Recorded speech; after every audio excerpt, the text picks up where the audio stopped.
Mr. Secretary General, Mr. Chairperson of the Commission, Madam Executive Director, distinguished ministers, excellencies, civil society members, it is an honor to address this esteemed commission. Since 1947, this commission has documented the realities women face, shaped global standards on women's rights, and stood for gender equality. That work is as urgent now as it was at the start. On behalf of the United States, thank you. This year, in considering the status of women, especially as it pertains to the participation of women in decision-making, we must also consider the status of democracy. At its best, democracy protects human rights, promotes human dignity, and upholds the rule of law. It is a means to establish peace and shared prosperity. It should ensure every citizen, regardless of gender, has an equal voice, and free and fair elections that will respect the will of the people. At the same time, democracy requires constant vigilance, constant improvement. It is a work in progress. And today we know that democracy is increasingly under great strain. For 15 consecutive years, we have seen a troubling decline in freedom around the globe. In fact, experts believe that this past year was the worst on record for the global deterioration of democracy and freedom.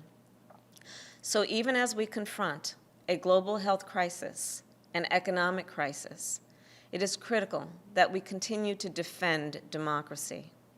To that end, the United States is strengthening our engagement with the United Nations and the broader multilateral system. We are also rejoining the Human Rights Council because we know the status of democracy depends on our collective commitment to those values articulated in the Universal Declaration of Human Rights. The status of democracy also depends fundamentally on the empowerment of women, not only because the exclusion of women in decision-making is a marker of a flawed democracy, but because the participation of women strengthens democracy. And that's true everywhere. Looking around the world, I am inspired by the progress that is being made.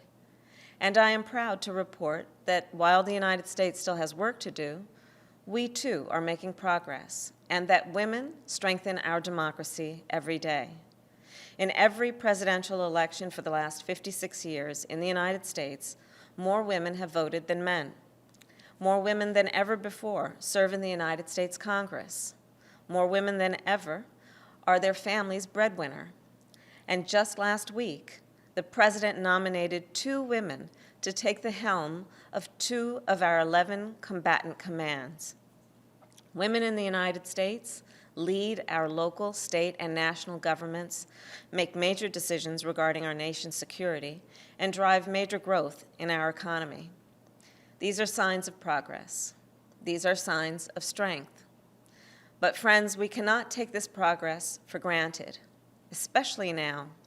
COVID-19 has threatened the economic security, the physical security, and the health of women everywhere.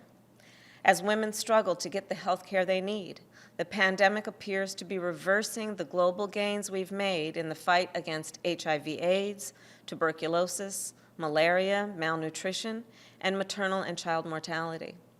That's why, on the first day of our administration, the United States re-engaged as a member state and leader in the World Health Organization. And we are revitalizing our partnership with UN Women to help empower women worldwide. Here's the truth.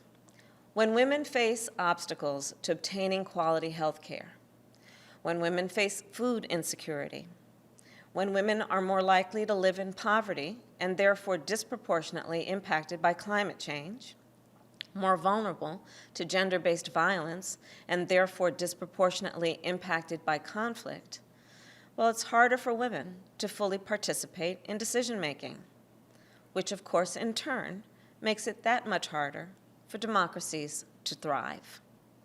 Eleanor Roosevelt, who shaped the Universal Declaration on Human Rights, once said, Without equality, there can be no democracy. In other words, the status of women is the status of democracy. For our part, the United States will work to improve both. We are committed to upholding the democratic values embedded in the Declaration, and we firmly believe that when we work together globally, we can achieve the vision within it. We look forward to partnering with all of you in the days and years ahead, and thank you.